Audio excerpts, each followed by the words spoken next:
to the next slide, please, Laurie. So just a quick note about the format. Well, as Andrew mentioned, we're making a recording of the meeting and we'll make those materials available. So we'll send out an email where you can download the recording, you can download the PowerPoint in PDF format, and we'll put together over the next few days, we'll put together a frequently asked questions. What we want to do this evening is run through a complete explanation of the proposal here. So we do have you all muted to start off with.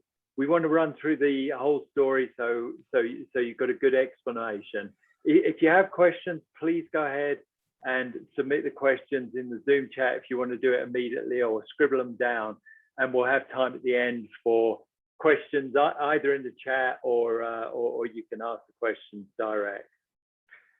If you do need to drop off the meeting to go do something else, like watch a basketball game, for example, or a baseball game, we are running this meeting again 6 days from today on Wednesday, April the 7th. So if you need to catch it again or catch a bit you missed, we'll run it again. And if you want to recommend any of your friends or playing partners, then point them to that meeting next week, and we'll send out details a couple of days in advance.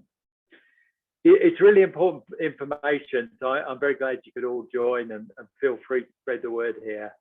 This is all important information for a ballot which we're going to be sending out on April the 6th. Skip to the next slide, please, Laura.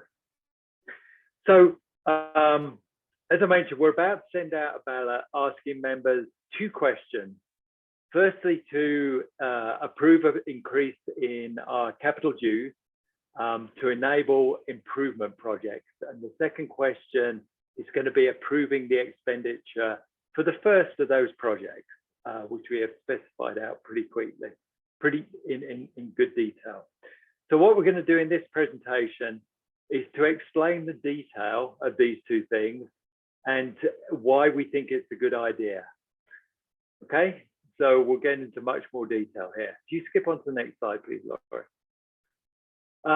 First of all, I should give a vote of thanks to many folks who've been involved. I won't go through the names here, there's far too many to cover, but you can see there's a lot of people involved in committees and staff, and it's been pretty busy over the last, probably since about Christmas. We spend a lot of time on Zoom calls, figuring stuff out, figuring out what the membership thinks. So we think you'll be really pleased about this, and we're really excited about the proposal. We've worked hard on it. We think you'll like it, and we ultimately would like you to vote yes. But let's get into some detail here. Next slide, please. Let's skip to the next slide, Laurie. Or maybe I'm delayed here. That's great, thank you. So if you look at the list of the improvements that the members are looking for, it's really rather disappointingly much the same as it has been for the last 10 years. And part of the reason we haven't been able to tackle any of these large projects is that we don't have a particularly strong capital position. So we've looked at other clubs, and comparative data confirms that what we have at Perry Park is not as strong as it needs to be to do these projects. We're actually after last year's pretty amazing performance, we're actually in a strong position, stronger than we have been for several years. So we really think that now is the time that we need to increase that capital investment so we can get some of these larger things done for the benefit of the members. We have to remember that in the background, we also have to continue to provide funding to repair and replace all the standard stuff. So if you could go to the next slide, Laurie. It's interesting, if you look back at in the process, I was trying to find out what had happened when the current $65 had been put in place. And this was actually through ballot towards the end of 2015. So that was when the $65 became, it was made a fee in perpetuity. You'll see there, it's interesting, and you'll be able to read that when you get the copy of the slides. But it's interesting in there that the one thing that probably stands out is a is a $500,000 estimate to do a lot of the projects that we're still talking about today. You should remember two things. One is that was 2015. Two is that was very much a swag estimate. So don't think that it could get done for $500,000 today. That is most definitely not the case. Next slide, please. So we've been collecting that at $65 for several years now, and there's been a lot of good things done. Perhaps well, certainly the biggest thing was the deck and the manor house renovation, which is absolutely fabulous. And that actually consumes 45% of the current dues that we paid at $65. And from that, we've with the remainder of that, we've actually done a whole bunch of projects, medium-sized projects, things that come to mind, the ladies' locker room, lining a couple of the ponds. I think we have a list of those later on. So when you get the slides, you can look and see. And a bunch of equipment leases as well. We have good equipment, and the course is always in good shape. And that's come from the capital fund. Next slide, please. So what still needs to be done now? So if you look back at the 2019 member survey conducted towards the end of the year, as kind of a conclusion of the phase 2A, 2B project. So there's a list of all the similar things. Probably the one on there which might stand out as slightly different is number 18, and dealing with the double water crossing, which a lot of us don't mind, but there's a lot of people do really struggle with that. But there's a good list of large projects there, which, as I say, has been around for quite a while. Next slide, please. So what should we do now? All right, we have basically the same infrastructure investment requirement. Actually, I think you skipped a slide there, Laurie. That might have jumped over a couple of slides. Oh, there you go. Okay. So the question was, what happened to phase 2A, 2B? So it was a really great plan. Those of you who were here and had the benefit of looking through that, or can go back and look through it, and slide set is probably available. It was a really good plan. It was really nice. There was a lot of detail there. There were some fabulous suggestions. We actually concluded that with a member survey, which actually got 70% support. So that was a survey and not a ballot, which is an important difference.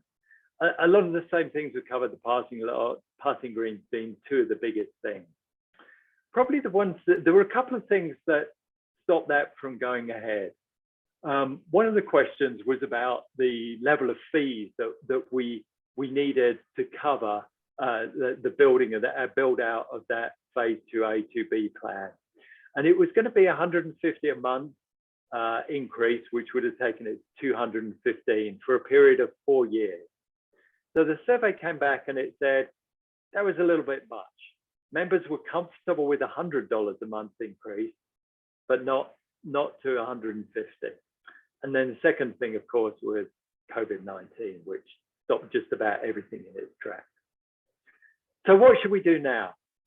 So we do have exactly the same infrastructure investment requirements. We need a parking lot, parking green, etc. We want a reduced cost target. It was too expensive what we proposed before. And what the members also came back and said was that we'd like to have incremental commitment rather than having to jump in and spend the whole amount. We'd like to be able to take projects one at a time, move on, complete one, move on, complete one, without necessarily signing up for the absolute plan. I think the other important thing is after a year off, admittedly interrupted by COVID, was we want to get something done now. It's been a while since we made a lot of investment, so we want to get something done now. So where do we start? Next slide, please. All right, at this point, let me hand over to Justin to explain what we're planning to do immediately and the plans we have for the future. Justin? Hi, everybody. Can you hear me? Yeah. All right. Welcome, everybody. Thanks for coming to the town hall. One thing before we move on to the next slide and what we'll talk about, what are we going to do now, is I really want to emphasize that I was a big part of 2A and 2B and that development. And also, that was such a successful plan. And one thing that I really want to emphasize that Ted just brought up is that when we went through that, and we heard about a 70% positivity rate on that when we surveyed y'all, we listened to a lot of the things that you brought up, and you spoke and we listened. And I think that's one of the biggest positives that I want to bring up. Even though 2A, 2B, we weren't able to move forward, you spoke, we listened, and hopefully modified some things that we can move forward in some positive capital investment. And what I'm going to talk about is one, there's two parts of the ballot. One, is increasing the capital investment, the capital fee that y'all pay. And the second is actually a specific project, a single project that is part of, let's call it the 2C plan. So after you spoke and we listened, we kind of tried to integrate some of the things that you spoke up about, including things on the golf course that you wanted to get done. So what I'm first going to do is talk about the first project that we're going to ask for your approval on, which is something that was included in 2A, 2B. And then as I get towards the backside of my few minutes that I'm able to chat with you all, we'll talk about some of 2C and some of the future things. We've got some sketches that the golf course architect has put up in there in a plan. Now, that all specifically hasn't been laid out. It's still a concept master plan, and we don't have to decide on that all today and in this current ballot. And that's kind of one of the benefits of us listening to last time you all spoke, is not to commit to a lot of money to spend in moving forward. So let's go on to the next slide and talk about the first project on the ballot that we're going to talk to you about. And many of you have driven in that parking lot and parked in our parking lot, walked to the front door, and we know that's a capital investment that we need to work on and we need to fix. Our current parking lot was poured about 37 years ago. That lower part, that's the upper parking lot. The lower parking lot was turned into asphalt 20 plus years ago. And it's lived a livable life, a usable life. And we probably band-aided it a little longer than maybe we needed to, but we were smart, and knowing that at some point we were going to have to address that. Well, as we looked into addressing that, we wanted to look at doing it the right way, not band-aids, not quick fixes, not filling in here, patching here. If we're going to do it, we're going to do it right. We're going to build something that has a long livable lifespan. And what we looked at doing is resurfacing and reconstructing that parking lot to last us. First thing that we did that was done many years ago was we poured it on a pretty thin level, and that has given away over the years. The upper parking lot's poured at about 2.5, 3 inches. That lower parking lot's about 1.5 inches. So as we looked at doing this new parking lot, and we wanted to have at least a 20-year lifespan, if not longer, as we looked at doing when we did the irrigation system near 20 years ago, we're going to get more than 20 years out of that. Lifespan 20 years plus, we hope to get even upwards of 30 years in building it the right way. So what we would do is we would mill off all of the existing parking lot, and then we would compact the sub base down, recompact it, make sure everything is good, and we would add 5 inches of asphalt to the entire parking lot, upper, lower. Everything's got 5 inches, and then a few spots where we have heavy truck traffic areas, we would do it 7 inches, so we just get a little bit more stability. Another thing we would do is we would improve the traffic flow. And one on the next slide, when we get to that next slide, you'll see a map and a drawing of what that new traffic flow will look like. So we put a lot of research into this. Is going to be a large expense. So not only did we want to do it the right way, we wanted to make sure that we were improving the right things and doing the right things at the right time. not only increasing the traffic flow, but we'd be increasing the spots. We'd have 15 more spots. We currently have 110 spots in there. Now, this is not blowing up the size of it because we want to basically use the same footprint that we have because it drains quite well. It has good flow. But we all know that when we have big events, we run out of parking. So gaining any additional and better flow, a big big improvement. So this one bumps about 15 additional spots into the current lot that we have now. It also upgrades not just parking lot, but curb appeal, okay? Upgraded landscaping. We'll have beds within the lot that are irrigated. We'll have some new deciduous trees, shrubs in there, new curb and gutter. When the parking lot was constructed many, many years ago, there was curbs put in the parking lot, but it wasn't an integrated curb and gutter system. So it was laid asphalt, and then they put concrete curbs, 6-inch curbs on top of it. Every time you bump it, every time you run into it, every time you, on those parking bumpers, you catch it with the front bumper of your car, okay?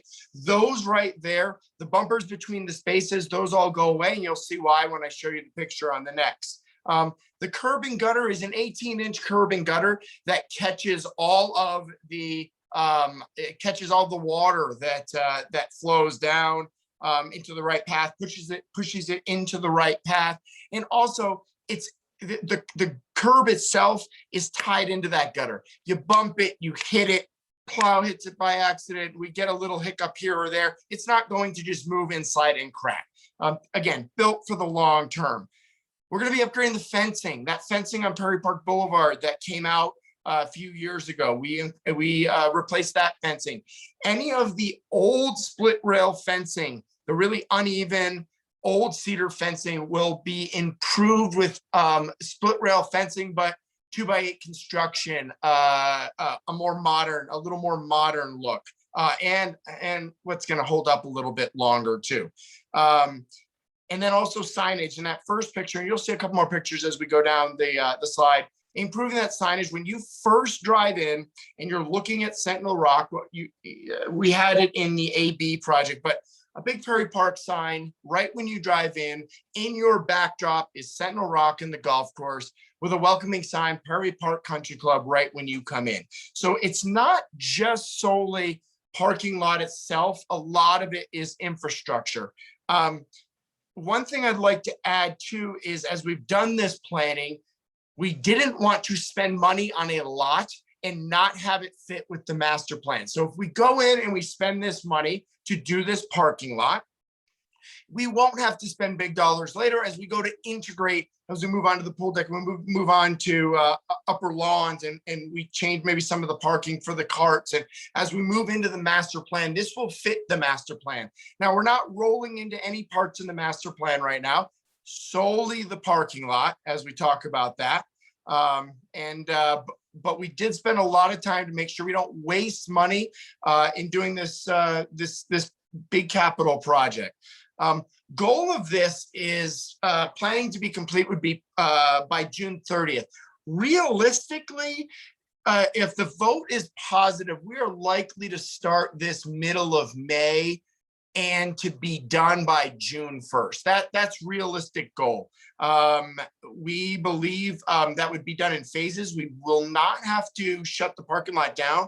We'll do upper parking lot first while we have traffic control to park in the lower parking lot. When the upper parking lot's done, we'll have traffic control to get you in the upper parking lot while the lower parking lot is being done. So we know that it's in season, but part of the bids that went through and the contractors that went out included traffic control. Why resurfacing?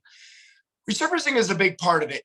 What we don't want to do is do new reconstruction. New reconstruction is a lot more time, a lot more money that we don't feel like we need to spend, but the county's going to require us to do it if we do full reconstruction. We are an existing parking lot that's been compacted for the last 30 plus years. We have good infrastructure below. The impermeable asphalt has failed over the years. We've had some questions why we have some soft spots. It's not because the substructure is bad. It's because there's cracks in the parking lot and water penetrates through and creates soft spots underneath. So the key is fixing this layer, getting us a layer, also pouring it thicker to as a commercial thickness approved by CDOT, that same thickness, so it lasts over the years.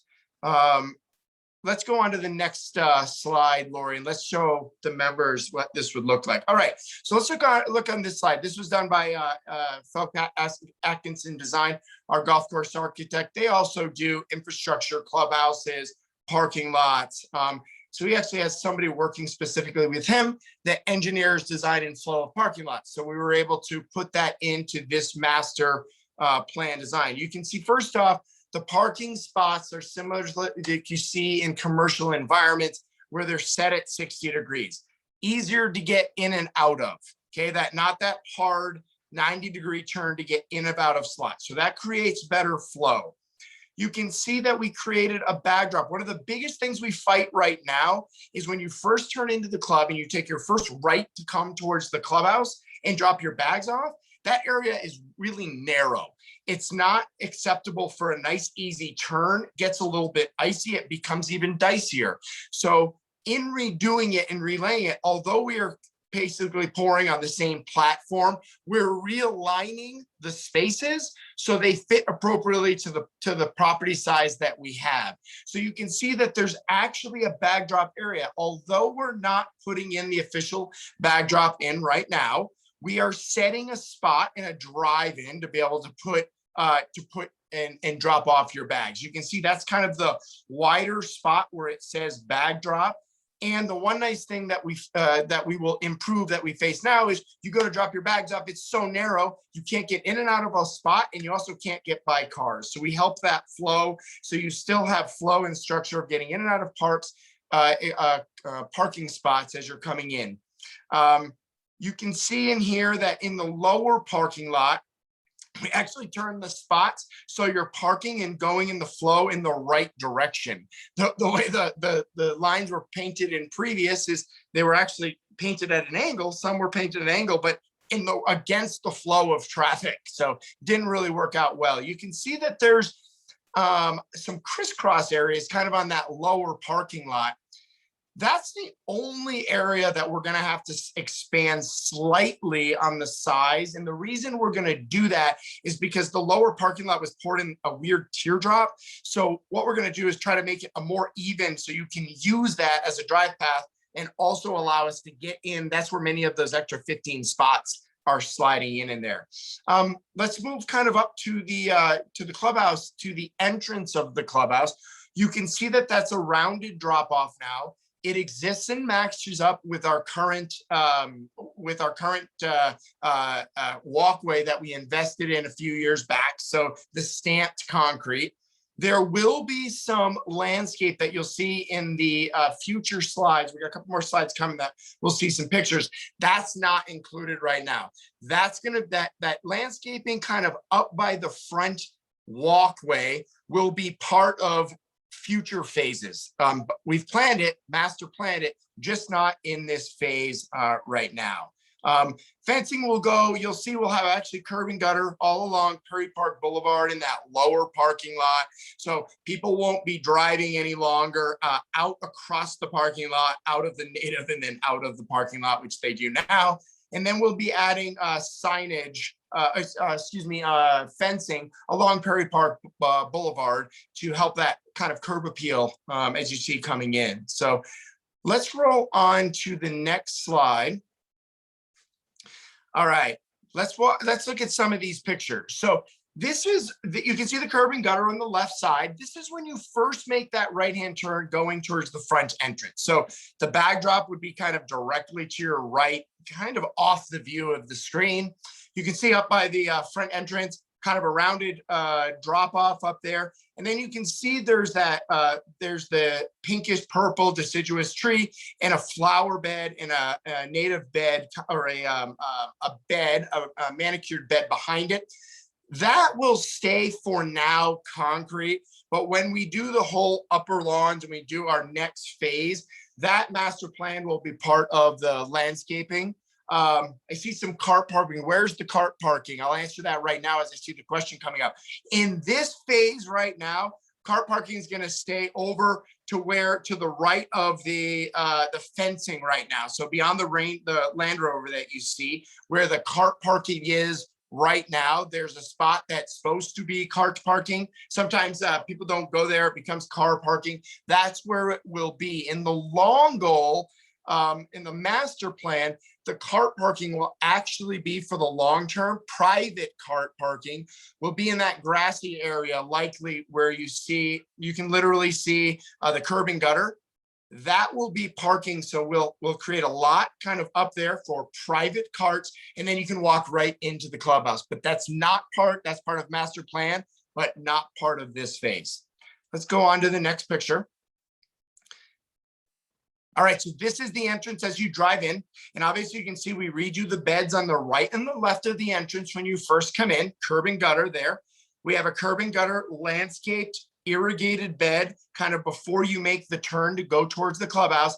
And that's the signage that I was mentioning on the curb appeal, kind of when you first come in, Sentinel Rocks behind you, and then you've got a Prairie Park logoed sandstone sign right where you come in to the park, come into the parking lot.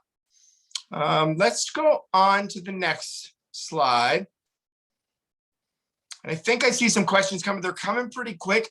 Let's hit them all up at the end. I apologize, I've missed some. It shows up real quick. If I've missed it, we'll address some of these at the end also. I saw a couple and was able to answer, but we'll have a Q. Hey, Justin, I have them all listed here, so I'll come back to them and make sure everybody's covered. Sounds wonderful. Yeah, sounds wonderful. Thanks, Ted. So how much will it cost?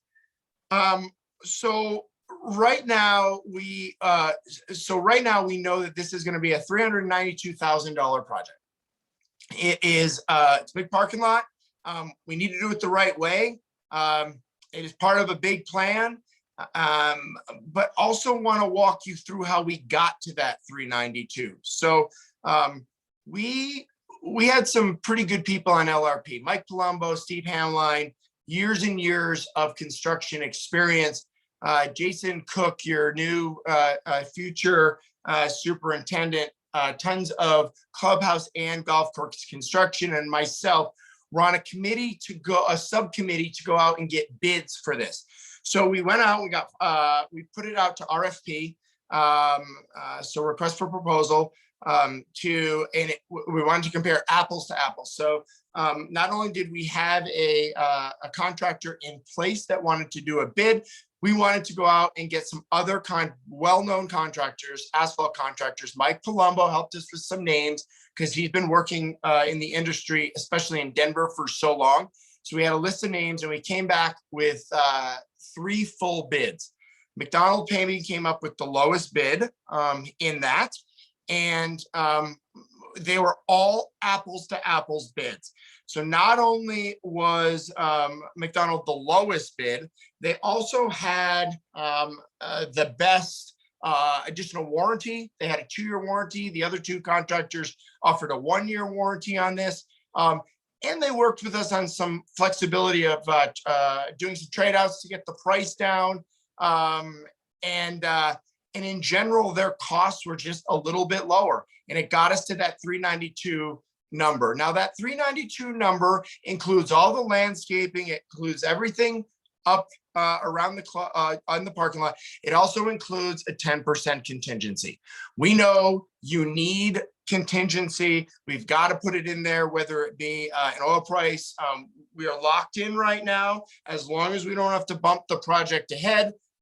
But when you tear into things at Prairie Park, as we found out when we did the clubhouse, you need to be prepared with a contingency. So we have that contingency in there. Let's go on to the next slide. All right, so now we've talked parking lot, okay? This is the ask that's going to be on the ballot that's coming out. This is the one modular project. As you spoke, we listened.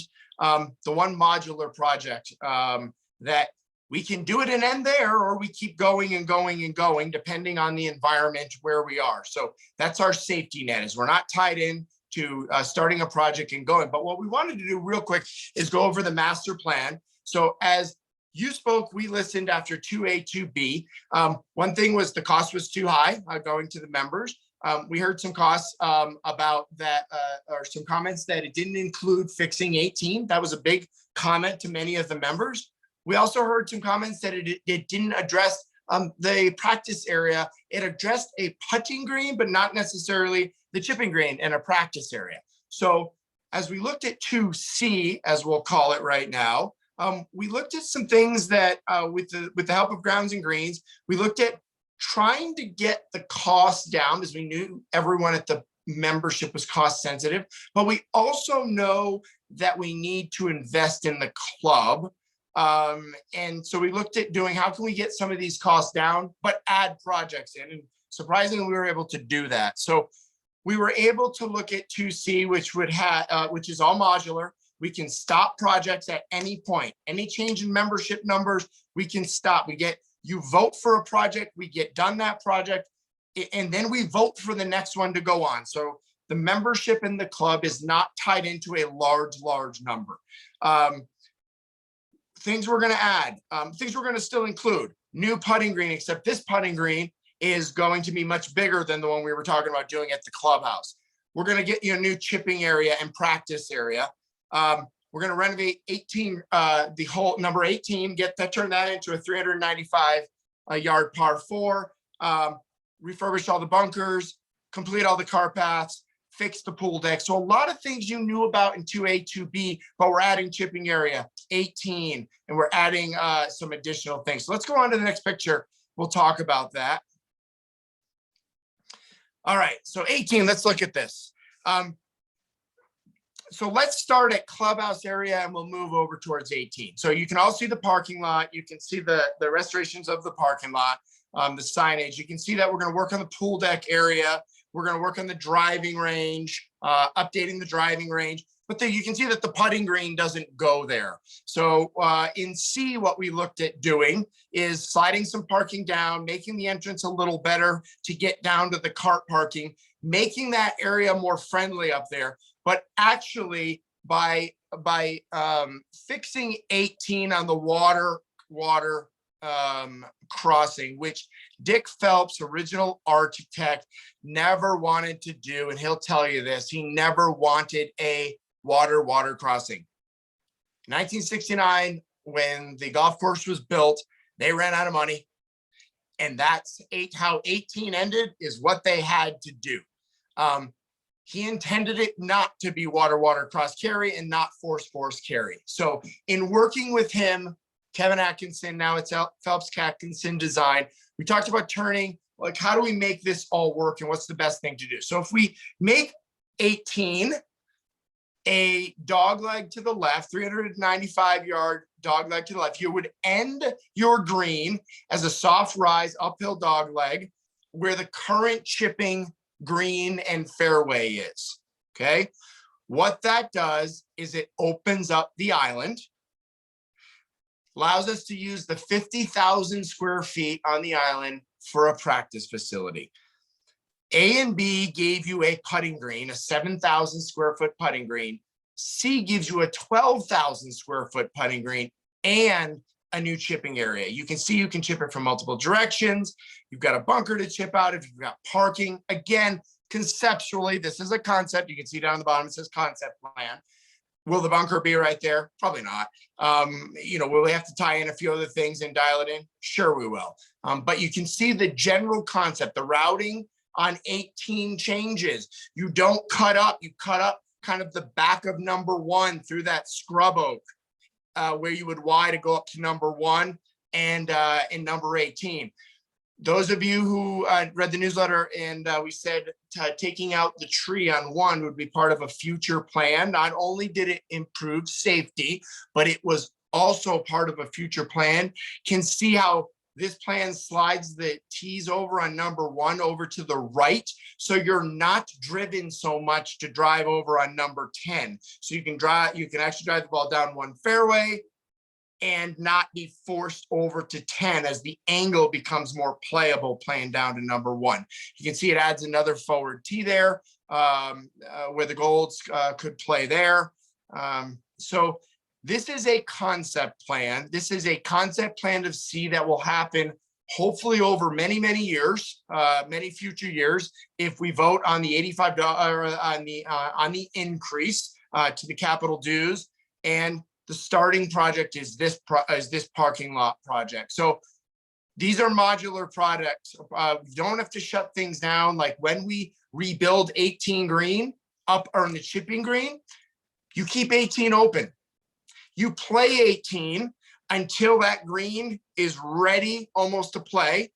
At that point, on a small amount of time for a couple of months while you remove 18 a green, turn it into fairway, you play 18 out to the island as a par 3 month, maybe 2. As you tie that in, you open the hole, you play the hole, then you work on the practice area on the island. So all these projects are modular. They can be started and stopped as we go, collect money, have the membership to do this going forward. So this isn't a committing like 2A and 2B was you were committing to large sum of money because once you started it, you move forward. But this is all kind of modular. So I'm sure I'll have questions at the end. I'm going to let things keep going so I don't drag on. Thanks for listening, and I'll answer some more questions at the end.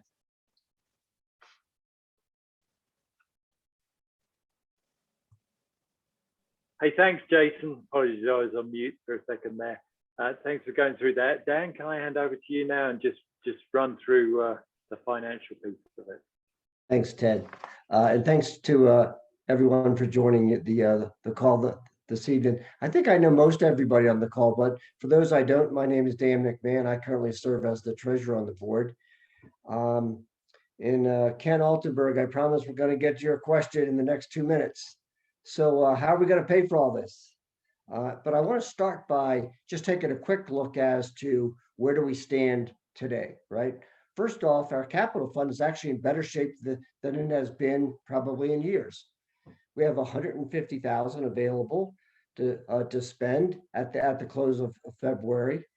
The other good thing that we've done this year, that's kind of a luxury that perhaps past boards have not had, is that we are now moving a portion of the net initiation fees over to the capital fund.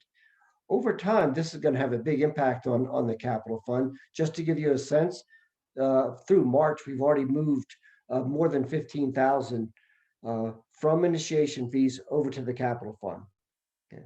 But the simple fact is that the money that we have available today isn't not enough for the resurfacing project. And there's also so many more long overlooked projects that the members have wanted for years. So what is our ask? In the big reveal on the next slide. So we're asking for member approval to increase the capital dues from $65 to $150, an increase of $85.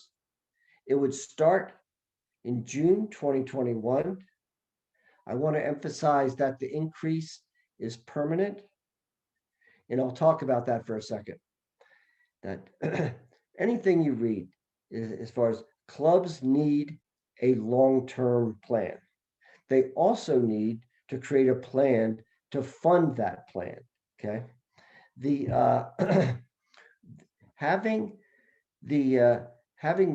periods where you do a project and there's money associated with that, but it's an intermittent funding, simply results in years between each project.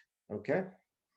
Our model, which Lori will cover for you in a couple of minutes, will show you that we can complete the high priority projects by 2026. Okay. A key assumption that we have in our model is what is our full member equivalent, or FME, which is probably one of the more important metrics at the club. Okay. The model assumes that we're going to be at budget in 2021, and that we're going to be, and that level is going to stay flat until 2026. In other words, there's no additional growth projected in our current model. Okay, both Ted and Justin have emphasized is that all of our projects are we'll go from project to projects with member vote each time on them. So let's just say for a second that the economy were to go way south and it were to negatively affect our membership levels. We're not committed to spending any money after the parking lot expenditure. One of the other key things, Ted made a brief reference to it, is that you'll see in the model that it's not like our other capital routine repair and replacement requirements go away during this 5 or 6 year period. So our model also allots $75,000 a year just for other routine maintenance and replacement during this period. Okay. The last thing on this slide, I've been a member, I think since either 2004 or 2005. When I started in 2004, the capital dues were $65. It's 2021, the capital dues are still $65. It's time for us to increase that and invest in our club. Okay, Lori, if you'll go to the next slide, please. Okay, on this slide, I'm going to try to further illustrate as to and make the case on our need to invest. Simply put, we do not generate enough capital currently to cover our replacement costs, much less improvements that we all want to see get completed. So if you look at the chart on this screen, it essentially measures the ratio of capital that we have relative to depreciation. This chart, by the way, came from Club Business. You see the reference in the bottom left, and uses data from approximately 1,000 clubs from club benchmarking, okay, which is like an industry trade association. Is all I did was I simply superimposed Perry Park's performance onto the chart with the red dots. Okay, you'll see very clearly as to where we are. We are squarely in Group C, and I will read the description for Group C. 35% of all clubs do not generate enough capital to even cover depreciation. Clubs in this group are literally consuming themselves over time. Okay. For the bullets on the bottom right, I won't cover all of them because we've already talked about some of them. But there is a couple I want to emphasize. First off, funding each project separately creates unnecessary gaps in the funding streams, in that we need a steady, not intermittent source of capital to avoid these gaps. And finally, is that the more when you read some of the industry journals, as far as it seems there's a strong consensus that a capital dues increase is more equitable than assessments, because the beneficiaries of those projects are the ones that pay for them over time. Okay, and we'll go to the next slide, and Lori will give you a kind of high level summary of our model, and I want to thank not only Lori but Kathy Markheim, is sort of like the architect of this model, but that has been super helpful and for planning purposes. And Lori will probably touch on it. If you have any more detailed questions regarding the model, we're happy to discuss those offline with any of the members as well. Yes, that's correct, Dan. Thank you, Dan.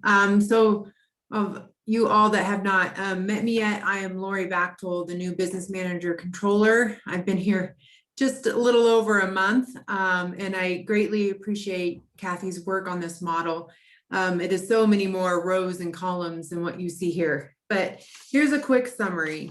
We started the year with a capital fund balance of $180,000. We are projecting $1.97 million over the next until 2026 as rough estimates other than the parking lot bid.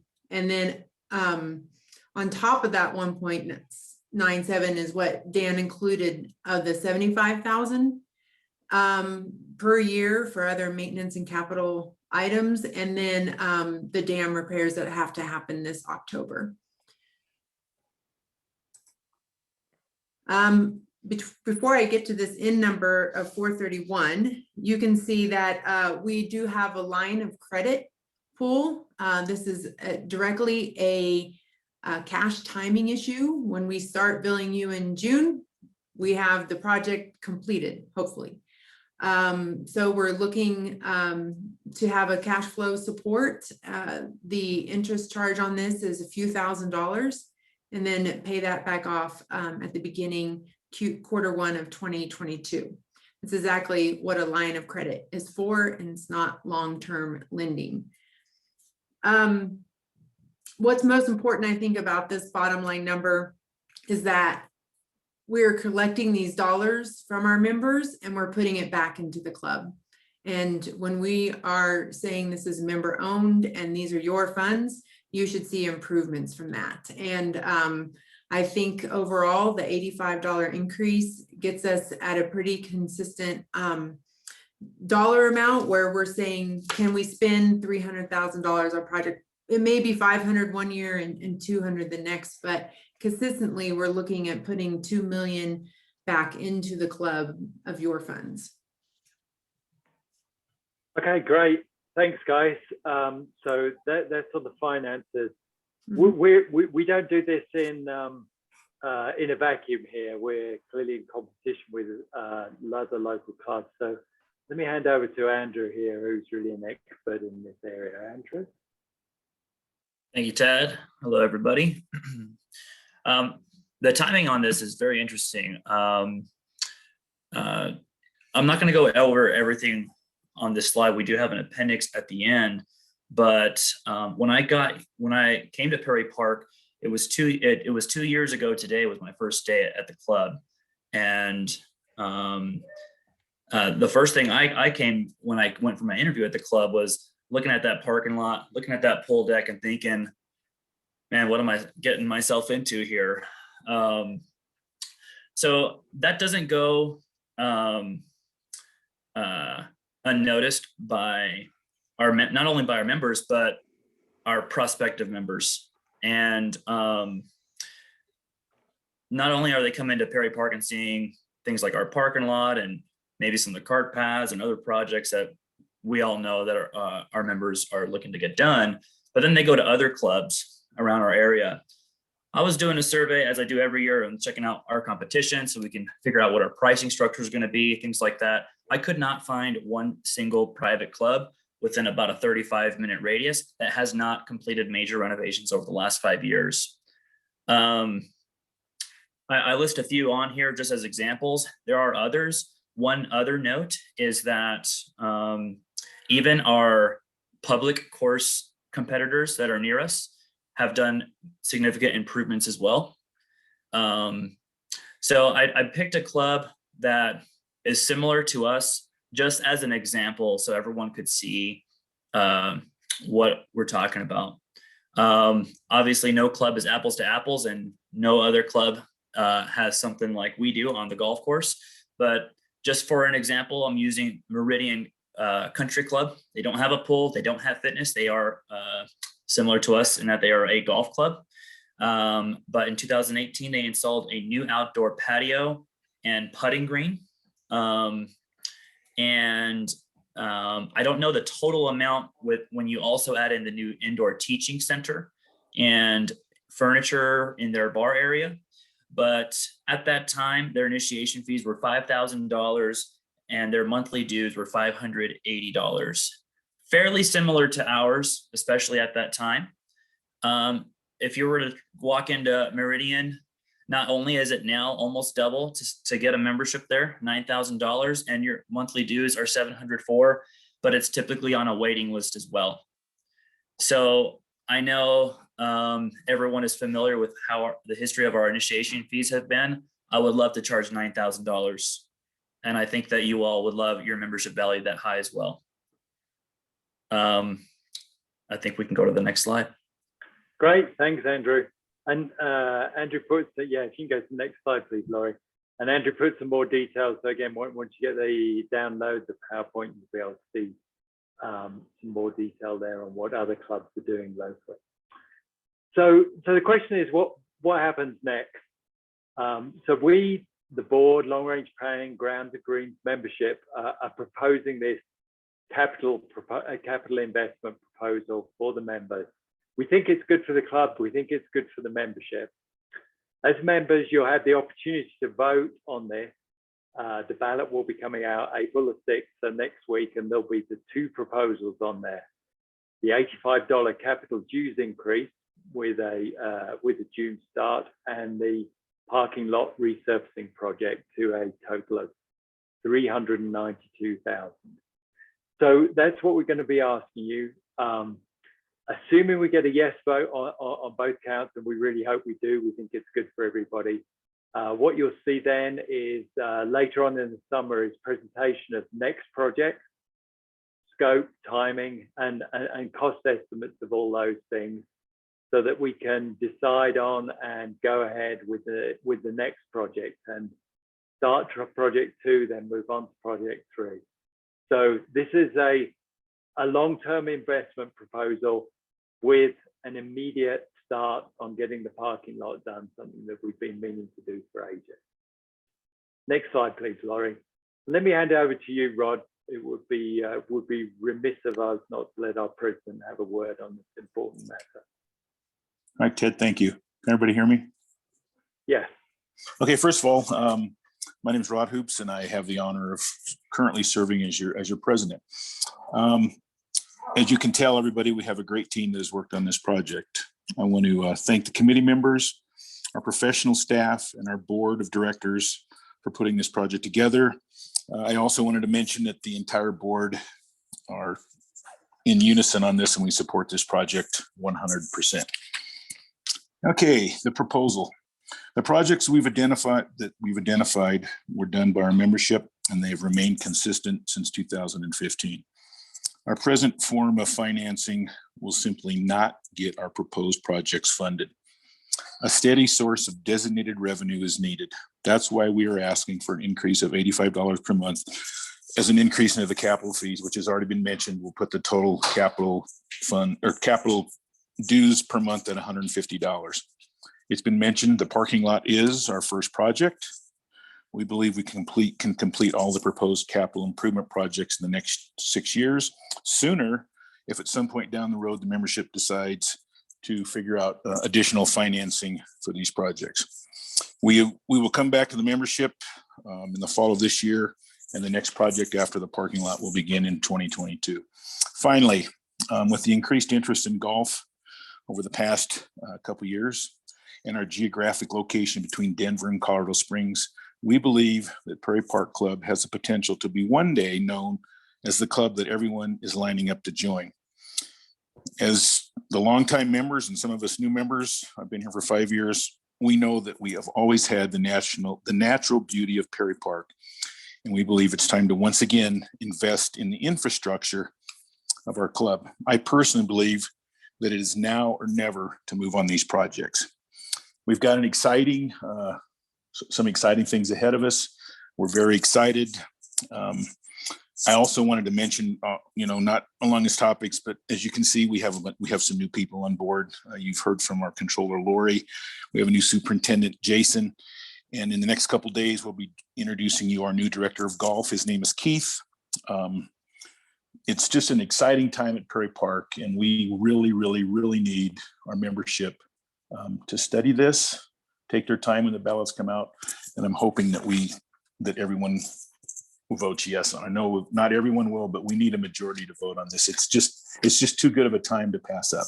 So that's my summary. Are we going to take questions now, Ted, or are we going to go through the appendix? No, we're not going through the appendix. We'll leave the appendix there for people to study at their leisure. So I've got a bunch of questions here which came up during the session. So let me go through those.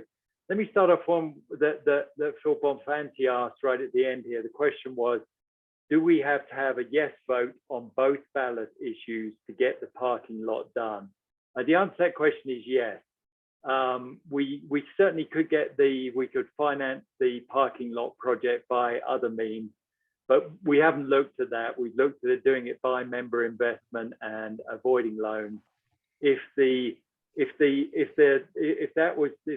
dues increase would decline, then we'd have to go look at an alternative way of financing the parking lot.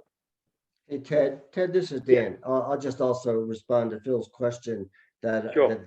that this was mentioned as we went through the deck, is that funding projects separately creates the gaps and results in years between projects.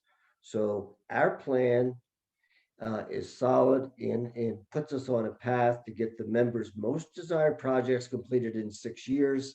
As far as once we start doing these the one-off financing, we'll be looking at 10 years from now, we'll have the same list of projects except for the parking lot. Okay, thank you. Phil, does that answer your question? Or you got any? Please shout if you have any more, but I think that addressed your question. Right, wondering why 2 ballot issues. Good question. All right, Justin, I have a bunch of questions for you here. You still there, Justin? Sorry, Justin. sorry. Yeah, I'm here. I had to unmute. So the first question is, can we install heaters in the fairways and greens so that we don't have to shut in the winter? Oh, no, sorry, that was just a wish. The first question. I had a good answer. Yeah, no. The first question is from Ross Lubbers, and Ross asks, does the plan provide flexibility to expand the footprint for parking in the future if needed? Yes, we can expand in the future.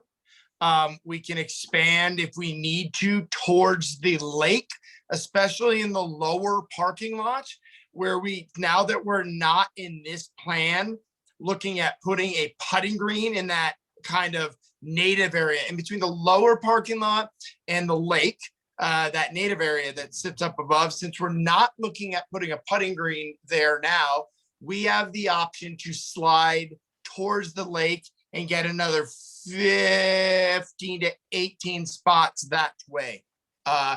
Again, we would have to get permits on that. That would be a process to do to make that work. But we do have the area to do it in the new C plan. Okay, thank you. Then Bob Patterson asked, where is the car parking? But I think we answered that question, that it was over in the area which is currently consumed by cars, right? Yes, and you can see in the picture that you saw where the Rover was there and the car was there when you were looking at the fences. When the next stage of C happens and we put in that bed, we have enough fencing to put another gate in there, another a 10-foot gate there. So that whole upper, when we create a private parking area, the spot that will stay parking now will then be consumed and moved over and will become a gated area where the dumpster will slide over, and that's how we'll access behind the gate. So as you saw that picture, that fence originally will be over about 12 more feet. So where that current parking is now by the wall for the cart parking, that will stay at as of now. Okay. On the similar subject, Sandy Shoemaker asked, why cut the cart parking now? Seems that you could just make the curve straight. Well, at some point we just had to cut off construction. Like in getting into phases, Sandy, we I think you can leak up to 450 or 500, or you can get into numbers pretty quickly. And we just wanted to keep it kind of in a phase that was palatable, payable, but by the end, near the end of the year. I know we have a payment kind of January of 2022, but it's pretty much kind of in this year, and then we can kind of move on and do other projects. So unfortunately, you could keep leaking and leaking and leaking, and the number kept getting bigger and bigger. We kind of wanted to just, this first one's a big bite off, and we didn't want the first bite to be too big financially. Cool, thank you. And Phil Bonfanti asked, fixing 18 or makes a statement here. Fixing 18 is not an action desired by the majority of members, or at least no data has ever shown that. Well, hey, Phil, when we did the survey for 2A and 2B, that popped out as a popular comment. Why aren't we fixing 18? Why aren't we fixing 18? So that was kind of one of the comments that I said, you spoke, we listened. That comment did come out when we did the 2A, 2B survey. And that's where that push came from. And that's why we 2C. So I was going to say, Jason, Justin, sorry, I might add to that the fixing 18 enables the short game practice area. It also does too. Absolutely. Yep, 100%. Right. And Mike Palumbo, one of our construction experts, added to your question the fact that if we actually made the parking area bigger, you talked about it earlier, that it would trigger a permit process, which would increase the cost dramatically. And sorry, that's referring.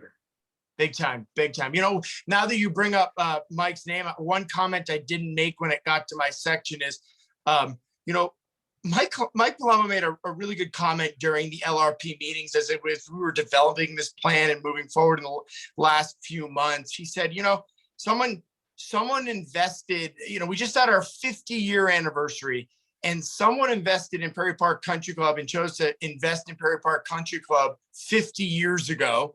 And we just celebrated our 50-year anniversary last year. And last couple of years, but recently, you know, Mike said, he made this comment. He said, it's time for us to plan for the next 50 years. So we have our 100-year anniversary. I thought that was, for someone that's been a member for 25 years here, I thought that was a pretty powerful statement. Cool. So back on 18, Jen Ertler asked, she said, were there any cost savings associated with the change to 18 versus the 2A, 2B plan? Yeah, so it is absolutely less expensive to build the putting green on the island. There's no doubt about it. Because you know what one of the big things that we saved in moving 2A, 2B to this 2C project was a retaining walling for sure. Retaining walls are very expensive, and that project, because we were so limited at space up at the clubhouse, created a lot of walling, and all that walling is quite expensive. So absolutely, by moving that, you saw that it was a $12,000 putting green out there. That whole putting green is less than what the 7,000 putting green total project would have been for construction around up at the clubhouse.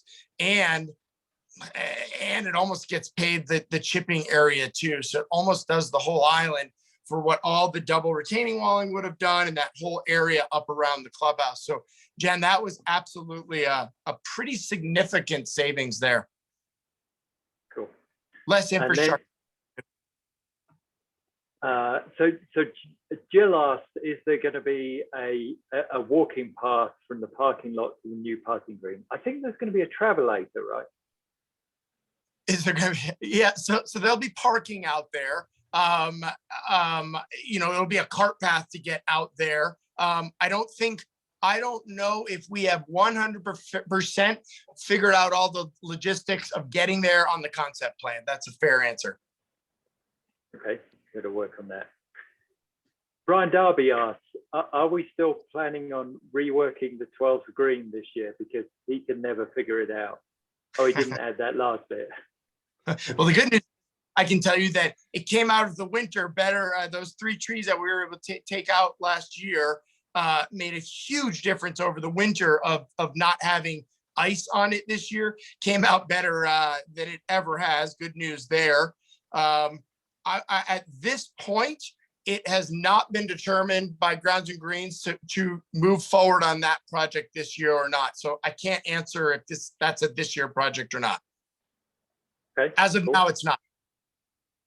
So Bob Patterson asked, can we make some of the worst can we work on some of the worst traps to make them playable as we work towards that phase? I guess rather than doing them as part of the complete renovation project. Sure, Bob, absolutely you can. It does cost more money to do it that way. There's no doubt about it. As you bring in vendors and contractors in to do a few here, a few there, a few there, a few there, it actually adds up pretty quick on how much more it is than when you did at least 9 holes, you know? Can it be done? Absolutely. Everything can be done.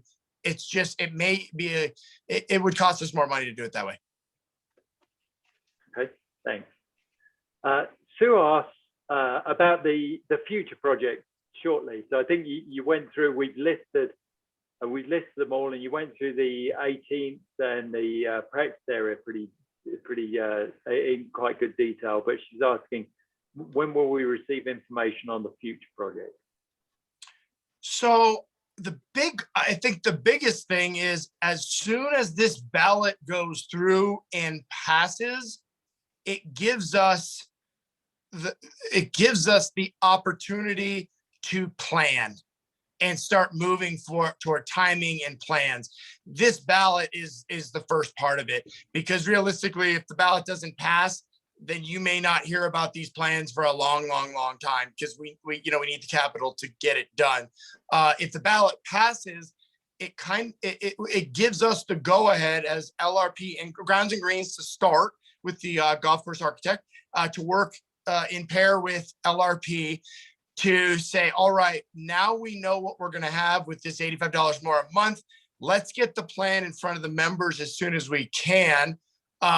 I think we don't want to do it too early because costs can change. I think that's a big part of it, especially with all this being modular.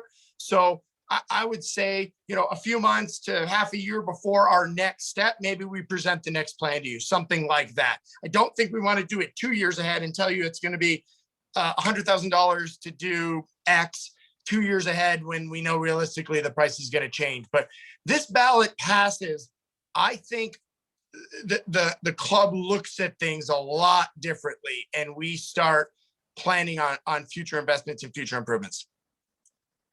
Okay, and while we're talking about future projects, Steve asked, what's the schedule to pave the cart path? That is in the C plan, but what we have not done right now, because part of this probably has to go to the membership for some decisions, here are the next X projects in this whole plan. What are your priorities? I think we can come to you and say that. We know that we need to get this parking lot done. It's a liability. We've got to get this thing fixed. Unfortunately, it is not the best project. It's not the bunkers. It's not the greens. It's not 18. It's not chipping. It's not putting, but we got to get it done. It's the roof on our house. It needs to get done. And I think as we move forward, we just look at priorities on what we can do on moving forward, as long as it fits in this master plan.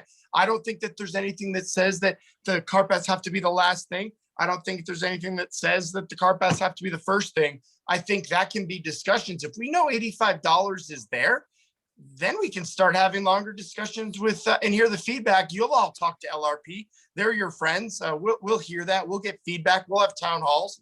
We'll get your feedback on it. That's my opinion.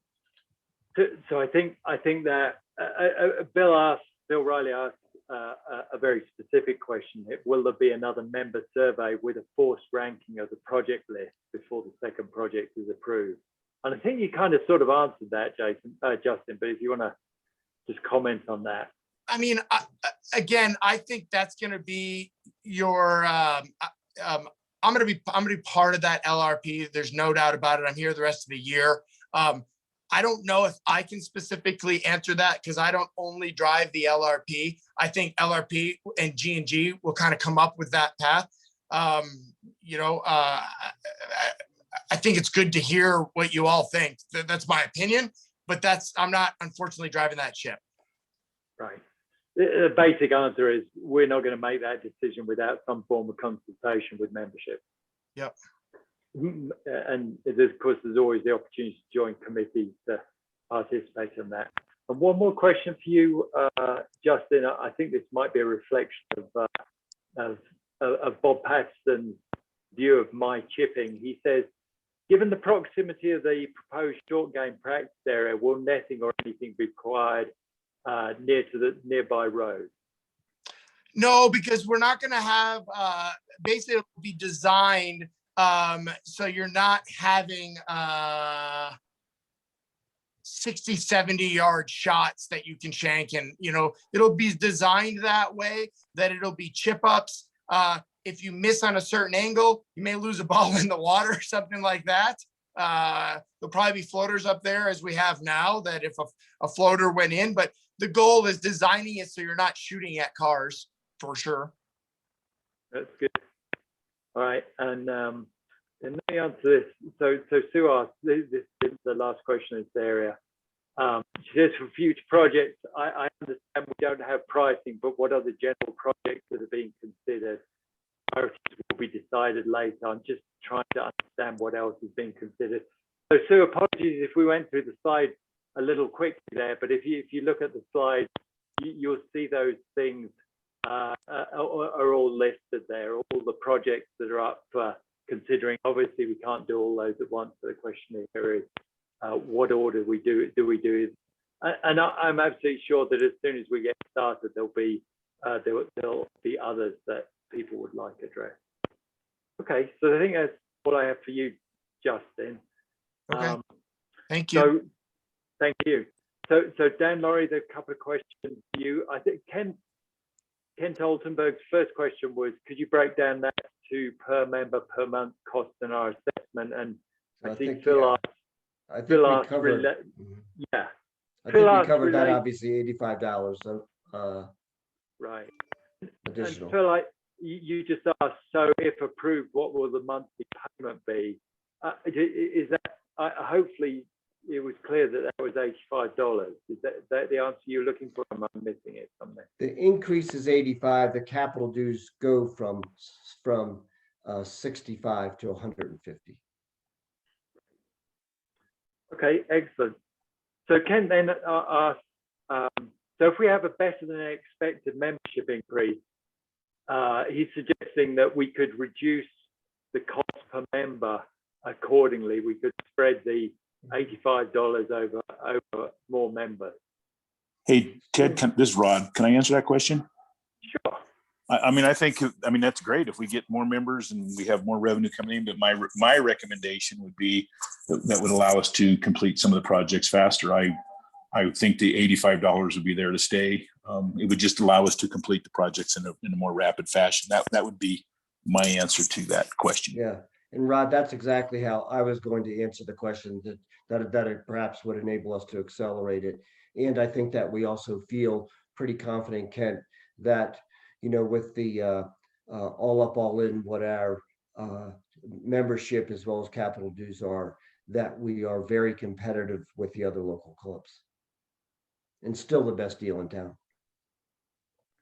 Still the best deal in town. Okay. Oh, hey, Ted, why don't I jump into, I saw Dan Cederstrom asked the question about the full member equivalents, and actually someone texted me a good question that is worth explaining to everyone as well, as far as to better explain exactly what that means. So, and I'll start with that first.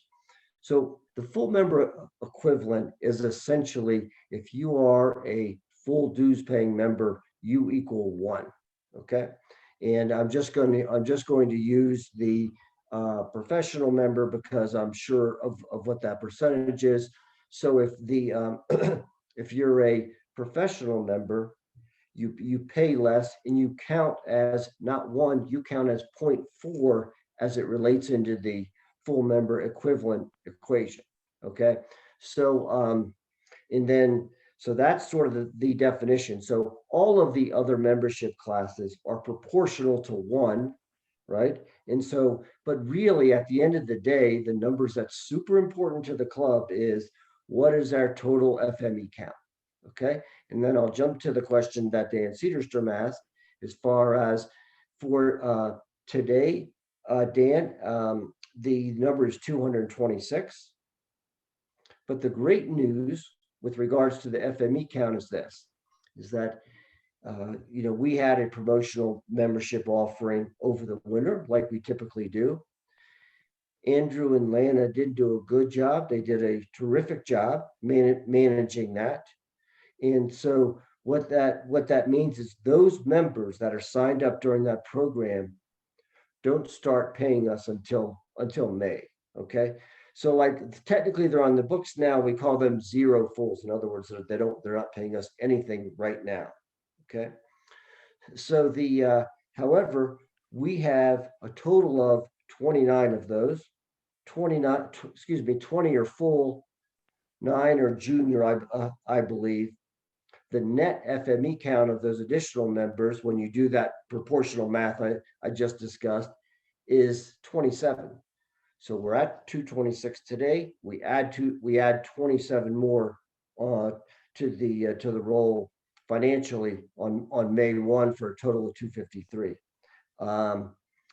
Someone perhaps Andrew, if he's still on, or someone perhaps can give the data as far as say where we were. Even I'd like, if anyone has the data, Andrew, perhaps as far as, or Lori, as to where we were on January 1, say 2020, that would be interesting. But I venture to say that that's the highest FME total that we've had in quite a long time.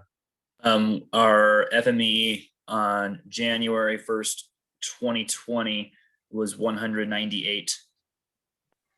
Okay. And Lana just sold a junior membership like an hour ago. So add almost one. Okay. 0.7, I think, to be exact, right? Or 0.6, I think, whatever. Thank you. So Ken raises an interesting point here. So I think he's, tell me if I'm putting words in your mouth here, but Ken, but saying capital improvement is not really a question. So I think he's agreeing in the need for that and the need for improvement. What he then says is we have not received a survey about the changes requested or needed. Have we done a survey to see what membership would apply the money to improvement? I think the number of answers there, and I'm probably, having only been here 3 years, I'm probably not best place to do that, but there would certainly be phase 2A, 2B questionnaire, which is pretty extensive. There's the Grounds and Greens Committee. Maybe you want to comment on that, just in how the process works there, as that you guys go through stuff. Or actually, I know if Don Armour's on the line here. Don is a member on that committee. Don, if you wouldn't mind, would you care for a second to just explain to Ken how you work through things and priorities and decide what needs doing? Don, you'll have to come off mute. Don, yeah, hi. Grounds. Don, go ahead. Yeah, Grounds and Thanks, Don. Greens have been looking at these issues. I've been involved in Grounds and Greens since 2010. And we've looked at these issues any number of times. And we actually did a very extensive study where we asked people not just to, gee, what would you like to see on the golf course? But you only have X amount of dollars, where would you spend it? We have 22 projects. What would you spend them on? And to say, where, let people vote with, kind of dollars rather than their favorite pet peeve, which is what this club seems to revolve about. And, the list that we came out is, when you look at the major projects, the top projects are the same projects that come out, when we ask the general membership what their concerns are. So, we're really seeing a confluence of demand, for exactly the same pieces. And it's been over, literally since the time I've been serving on Grounds and Greens for a decade. So I feel very confident that this list is a core list of key improvements that this club needs that there's been a broadly consensus on, when the question's been asked any number of times, over the past years. And so I think that let's stop asking the question. It's been answered and answered and answered, and let's go. Cool, thanks, Don. And if Kent isn't familiar with how the committees work, he's welcome to join those meetings, right? I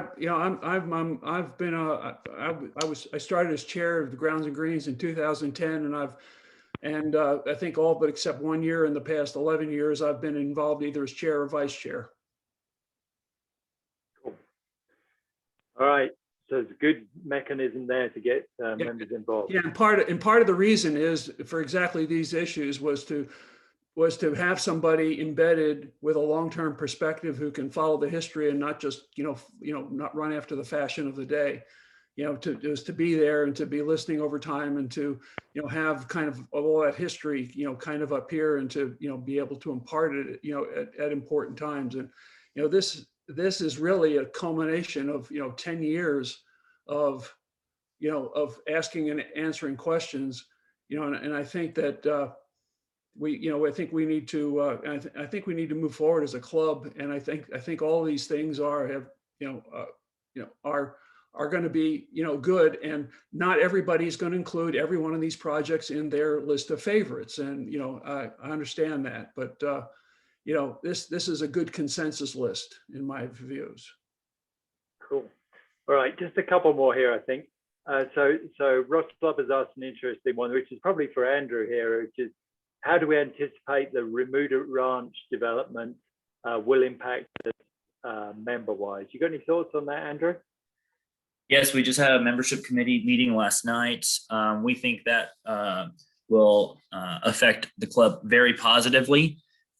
We just today increased our initiation fees by $1,000. It's not the few thousand or tens of thousands that maybe other clubs go to, but we anticipate future increases in our initiation fees, and we think that the folks moving into that area will have no issues joining the club at whatever the fees would be, hopefully higher in the future, and a fresh new parking lot will allow us to do that more easily.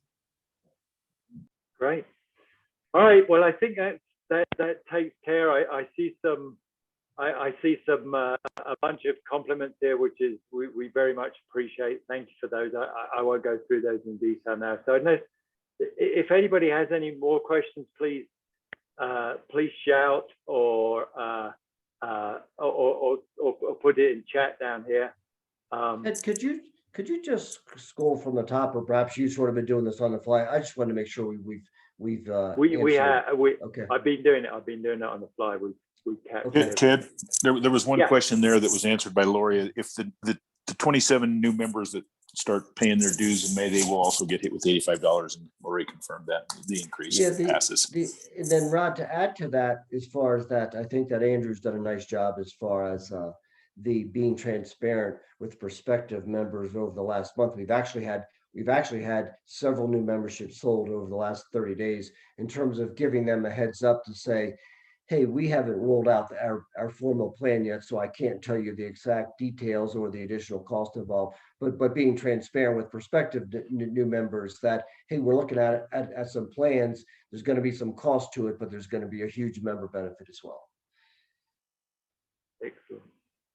All right, great. Well, let me close the meeting there. I thank you all very much for attending. Let me remind you to look out for a ballot, which you'll see April the 6th. So you'll get that in email, you'll get it in hard copy, and it'll be available in the clubhouse. We really think it's good. We think it's a good thing to do. We think we very much appreciate you all to vote yes. And the really good news about this plan is we're going to move forward and we're going to get something done very quickly. Thank you all. Have a good evening.